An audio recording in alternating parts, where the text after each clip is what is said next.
घर साफ़ होता है तो दिल कितना खुश हो जाता है। और आपने सुना होगा कि सफाई निस्फ़ ईमान है, तो इसलिए मैं क्लीनिंग करती रहती हूँ। जो मेरा चैनल है उस पर आपको ज़्यादातर क्लीनिंग की ही वीडियो मिलती रहेंगी। यहाँ पर आज मैं अपने रूम की क्लीनिंग करने लगी थी, डीप क्लीनिंग करने लगी थी, और बेडशीट्स भी चेंज करूँगी और थोड़ी सी अपने रूम की सेटिंग भी चेंज करूँगी।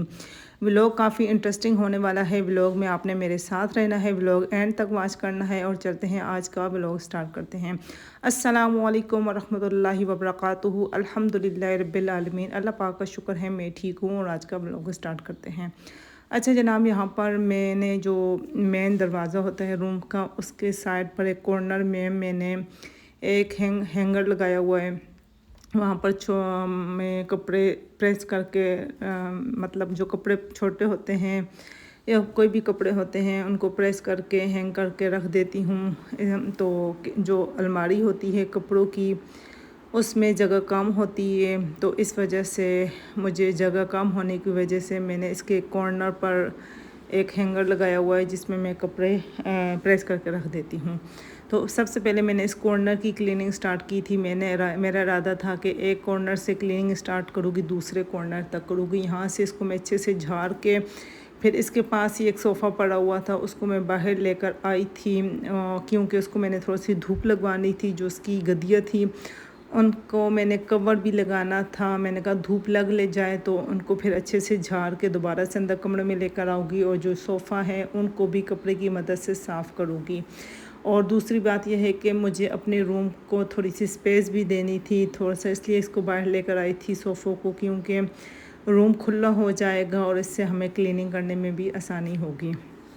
अच्छा, मेरे रूम में सीमेंट की अलमारियाँ बनी हुई हैं, तो उनमें मिट्टी वगैरह काफ़ी हो जाती है। और कुछ दिनों से मैंने इस रूम को बिल्कुल इग्नोर किया हुआ था। और जो इसकी बेडशीट्स वगैरह थी वो भी यूज़ कर रही थी, क्योंकि मुझे पता था कि मैंने बेडशीट्स चेंज करनी है, उनको धोना है। तो मैंने सोचा क्यों ना इस्तेमाल कर लूँ, कुछ दिन रूम इस्तेमाल करती रहूँ, क्योंकि अभी मैंने इस रूम की क्लीनिंग करनी है। तो इस वजह से मैंने इस रूम को इग्नोर किया हुआ था। सामने जो सीमेंट की अलमारियाँ थी उनको मैंने किसी साफ़ कपड़े की मदद से मिट्टी वगैरह उनकी साफ़ कर ली थी, और जो जाले वगैरह थे उनको भी मैंने उतार लिया था। उसके बाद फिर मैंने जहाँ जहाँ मैंने चादरें वगैरह बिछाई थी, मैंने के बक्सों पर या अटैची पर, मतलब जहाँ जहाँ मैंने चादरें वगैरह बिछाई थी उन सबको मैंने वन बाय वन करके उतारना शुरू कर दिया। क्योंकि मैं बेडशीट्स के साथ साथ टेबल के कवर, मतलब अटैची के कवर, मतलब कोई भी जो भी चादरें मैंने बिछाई थी सबको मैंने धोना था और सबको मैंने चेंज करना था। और यहाँ पर फिर उन्हीं की मदद से मैं जो फर्नीचर था अपना साफ़ कर रही थी। और आप लोग देख सकते हैं माशाल्लाह ज़रूर कहना है, फर्नीचर की शाइनिंग इतनी अच्छी थी, बहुत शाइन कर रहा था फर्नीचर। हालांकि मैं कुछ भी नहीं यूज़ करती, मैंने सिर्फ़ और सिर्फ तकरीबन 1.5 साल पहले फ़र्नीचर को ख़ुद पॉलिश किया था, ठीक है। और इसके बाद अब मैं मिट्टी वगैरह किसी भी साफ़ कपड़े की मदद से इस पर जो मिट्टी होती है उसको साफ़ कर लेती हूँ, और फर्नीचर बहुत अच्छे साफ़ हो जाता है। अच्छा, अल्हम्दुलिल्लाह, अल्लाह का शुक्र है। जो मेरा फ़र्नीचर है, मेरे रूम का जो फ़र्नीचर है वो काफ़ी स्ट्रॉन्ग है। जो इसकी लक्कड़ है, लकड़ी है, काफ़ी अच्छी लक्कड़ का बना हुआ है, मज़बूत है और अच्छे वाला है, बहुत ही अच्छा है, क्योंकि काफ़ी पायदार है। उसके बाद मैं जो मेरे रूम में फ़र्नीचर था वन बाय वन करके उसके मैं मिट्टी से उनको साफ़ कर रही थी, क्योंकि मैंने जाले वगैरह उतार लिए थे। रूम की जो दीवारें वगैरह थी उनको भी साफ़ कर लिया था। फिर वन बाय वन करके मैं उन्हें फ़र्नीचर को अपना साफ़ कर रही थी। जहाँ पर मुझे ज़रूरत थी गीला कपड़ा करने की, वहाँ पर गीले कपड़े की मदद से साफ़ कर रही थी, और जहाँ पर मुझे ज़रूरत थी खुश्क कपड़े की मदद से साफ़ करना, वहाँ पर मैं खुश्क कपड़े की मदद से साफ़ कर रही थी। उसके बाद मुझे अपने जो कमरा था उसकी फ़र्श जो था उसको मैंने डीपली करके धोना था। तो उसके लिए मैंने एक कप लिया है, मग इसको कह दें, जो भी कह दें। एक कप मैंने लिया है, उसमें मैंने थोड़ा सा सर्फ़ यूज़ किया, जो घर में हम लोग कपड़े धोने के लिए यूज़ करते हैं, सर्फ़ लिया है। और साथ ही मैंने थोड़ी सी ब्लीच ली है। इन दोनों को मिक्स करके मैं हल्के जहाँ जहाँ मुझे ज़रूरत पड़ेगा, ज़रूरत तो मतलब मैंने पूरे कमरे में ही यूज़ किया था। पूरे कमरे में थोड़ा थोड़ा करके मैंने इसको फ़र्श पर डालती रही, और साथ फिर झाड़ू की मदद से पूरे कमरे में इसको फैला दिया। फिर उसके बाद मैं झाड़ू की मदद से भी इसको रगड़ रगड़ कर धोती रही। और इसके अलावा मैं ब्रश की मदद से भी अपने जो रूम का फ़र्श था उसको रगड़ती रही, ताकि हमारा जो फ़र्श है रूम का वो अच्छे से साफ़ हो जाए। मुझे क्लीनिंग करने का बहुत शौक़ होता है, मुझे शौक़ होता है, मैं टेंशन लेती रहती हूँ, सोचती रहती हूँ, मैं कहती हूँ घर हर वक्त साफ़ रहे, खूबसूरत रहे, सुथरा रहे, हर वक्त मतलब क्लीनिंग करती रहूँ। छोटी छोटी चीज़ें होती हैं जिनको मतलब साफ़ अगर हम लोग साथ साथ करते रहो तो घर हमारा साफ़ हो जाता है, हर वक्त साफ़ रहता है। मेहमानों का कुछ पता नहीं होता, अचानक मेहमान भी आ जाते हैं। अगर मेहमान ना भी आए तो ख़ुद के लिए भी अपने घर को साफ़ रखना पड़ता है, क्योंकि मैं कहती हूँ इंसान की ज़िंदगी में जो सुकून होता है वो हमारी क्लीनिंग से, हमारी कुछ आदतों से ही होता है। और ऐसे घर साफ़ रहे और हम अपने आप को मसरूफ़ भी रखते हैं। मेरी कोशिश यही होती है कि मैं अपने घर के कामों के साथ लगी रहूँ, अपने घर को साफ़ रखूँ, चमकाती रहूँ, बस अपने घर के कामों में ही बिज़ी रहूँ। और इससे अल्हम्दुलिल्लाह अल्लाह का शुक्र है, मेरा जो माइंड है वो काफ़ी स्ट्रेस फ्री रहता है और मेरी लाइफ पुरसुकून रहती है और मैं खुश भी रहती हूँ। जितना मैं अपने घर के कामों में लगी रहती हूँ, जितना मैं ख़ुद को बिज़ी रखती हूँ, जितना मैं अपने ऐसे छोटे छोटे कामों के साथ लगी रहती हूँ, उतना ही मेरी ज़िंदगी अल्हम्दुलिल्लाह अल्लाह पाक का शुक्र है बहुत ही अच्छे से गुज़रती है।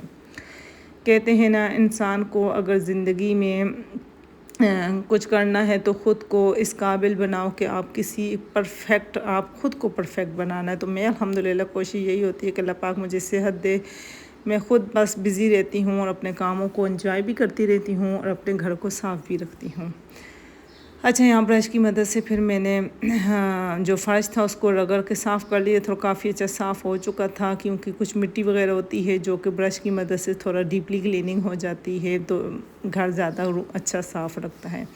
अच्छा, यहाँ पर जो बड़ा टेबल था उसको मैं वो लास्ट में पड़ा हुआ था दरवाज़े के पास, तो उसको मैं साफ़ नहीं कर सकी, तो साथ उसको भी साफ़ करती हूँ। और साथ जो रूम का एंड जो दरवाज़े के पास का हिस्सा था वो रह चुका था, तो मैंने कहा उस जगह को भी वो ज़्यादा ज़रूरत पड़ती है, क्योंकि वहाँ पर हम लोग आना जाना लगा रहते। दरवाज़े की जो शुरू में जगह होती है वो काफ़ी गंदी हो जाती है, तो फिर उसको भी मैं ब्रश की मदद से रगड़ कर साफ़ कर रही थी। और आप लोग देख सकते हैं जैसे कि मैं आप लोग को वीडियो में बता रही हूँ। आप लोगों को मेरी क्लीनिंग की वीडियो को बहुत ज़्यादा अच्छी लगती है और मुझे ख़ुद भी अच्छी लगती हैं। और हमारा काम भी यही होता है, एक हाउसवाइफ़ का काम घर की क्लीनिंग करना, घर के काम करना, कुकिंग करना, और यही ज़्यादातर होता है हमारा काम। हम जैसे ही सुबह उठते हैं हमें डेली बेस पर क्लीनिंग करनी होती है। एक दिन भी हम घर के काम ना करें या क्लीनिंग ना करें तो हमारा घर नहीं होता, अजीब सा हो जाता है। अच्छा, यहाँ पर फिर मैंने अपने रूम की बेडशीट्स भी चेंज करनी थी, सोफ़ों के कवर भी चेंज करने थे, जो कि मैंने सेपरेट करके पूरे कमरे की जो सेट थी वो सेपरेट करके रखी हुई थी। तो अब गर्मियाँ आ चुकी थी, तो मैंने जो रूम की बेडशीट्स थी वो गर्मियों के हवाले से मैंने एक सेपरेट इनकी बनाई हुई थी। यहाँ पर फिर मैंने उन बेडशीट्स को निकाला बाहर और एक एक करके बिछाना शुरू कर दिया। बेड की चादर अब मैं बिछा रही हूँ, इससे पहले मैं तकिए के जो कवर थे उनको कवर लगाए तकियों पर। और माशाल्लाह इतनी प्यारी बेडशीट थी, मैंने ये स्पेशल बनवाई थी। मेरे पास मतलब बहुत सारा कपड़ा था, तो मैंने पूरे कमरे की ये जो बेडशीट्स थी बनवाई थी मार्केट से। आप लोगों ने बताना है कि मेरे कमरे की लुक आप लोग को कैसी लग रही है और मेरी आज की डीपली क्लीनिंग कैसी लगी है। और जो भी बात आपको मेरी आज की इस व्लॉग में वीडियो में अच्छी लगी है तो मुझे बताना है, कमेंट करना है। यकीन कर आप लोग का कोई भी एक कमेंट होता है, आप लोग जितनी भी मेरी यूट्यूब फैमिली है, जितनी बहन है, आप लोग अगर कमेंट करते हो तो कोई उनमें से कोई एक कमेंट ऐसा होता है जो मुझे बहुत अच्छा लगता है, और वही एक कमेंट मुझे मोटिवेशन दिलाता है और मज़ीद मैं आप लोग के लिए एक नए सिरे से वीडियो बना कर लाती हूँ। अगर मैं मसरूफ़ रहती हूँ, मैं नहीं भी कर पाती हूँ, वीडियो अपलोड नहीं कर पाती हूँ या वॉइस ओवर नहीं कर पाती या वीडियो बना नहीं पाती हूँ, तो मुझे आप लोग का ख्याल आता है, आप लोग का किसी एक कमेंट का ख्याल आता है, तो मैं नए सिरे से आप लोग के लिए एक्टिव हो जाती हूँ। तो इसलिए हमेशा मैं अपनी व्लॉग्स में कहती रहती हूँ कि जितना आप लोग के अच्छे कमेंट्स आएंगे, जितने आप लोग के पॉजिटिव कमेंट आएंगे, इंशाल्लाह उतना ही मेरे आप लोग को व्लॉग्स मिलते रहेंगे। यहाँ पर ये गोल टेबल था, इस पर मैंने एक फ्लावर रख दिया था, और वो अटैची थी, बक्से थे, उन पर भी मैंने फ्लावर्स रख दिए थे। ये बड़ा टेबल था, इस पर भी मैंने फ्लावर रख दिए थे, और बहुत ही खूबसूरत फाइनल हमारे कमरे की लुक हो चुकी थी। बेडशीट्स वगैरह मैंने चेंज कर ली थी, और पुरानी जो थी, जो गंदी थी, उनको मैंने धोने के लिए रख दिया था, और ये था हमारे कमरे की फ़ाइनल लुक। सोफ़ों की जो गद्दियाँ थी उन पर भी मैंने बेडशीट्स के साथ की कवर चढ़ा दिए थे, और ये रूम था हमारा माशाल्लाह बहुत ही प्यारा, साफ़ सुथरा, नीट एंड क्लीन हो चुका था। और छोटी छोटी हैबिट्स है जिनको हम फॉलो करें, अपने घर को साफ़ रखें, सुथरा रखें और अपने घर को साफ़ रखने के साथ साथ अपने माइंड को भी पुरसुकून रखें, अपनी लाइफ को भी आसान बनाएं। आई होप सो आप लोग को आज के व्लॉग पसंद आए। पसंद आए तो चैनल पर फर्स्ट टाइम आए तो चैनल को सब्सक्राइब करें। अगर आज के व्लॉग पसंद आया है तो हो मेरी वीडियो को लाइक करें। और मैं इतनी स्पीड से बोल रही हूँ कि मुझसे लफ्ज़ जो अल्फाज है वो गड़बड़ होते जा रहे हैं। अच्छा जी, आपको कोई भी मेरा पॉइंट पसंद आया है तो मेरे चैनल को सब्सक्राइब करना है, कमेंट करना है, वीडियो को लाइक करना है। मुझे और मेरी फैमिली को तो आप लोग हमेशा दुआ में याद रखते हैं ही है। इस बार भी आप लोगों ने जब भी हाथ उठाने हैं तो अपनी दुआओं में मुझे और मेरी फैमिली को आप सब ने दुआओं में याद रखना है कि अल्लाह ताला हम सबको परेशानियों से बचाए। अल्लाह ताला हमें अपनी जान की, माल की हिफाजत करने की तौफीक अता फरमाए। अल्लाह ताला हमें दुश्मनों के शर से महफूज रखे। बस दुआओं की दरख्वास्त हमेशा कहती रहती हूँ, सिर्फ़ और सिर्फ एक रिक्वेस्ट है कि दुआ करते रहिएगा, मुझे और मेरी फैमिली को दुआओं में याद रखते रहिएगा। इसके साथ ही इजाज़त चाहूँगी। अल्लाह हाफ़िज़।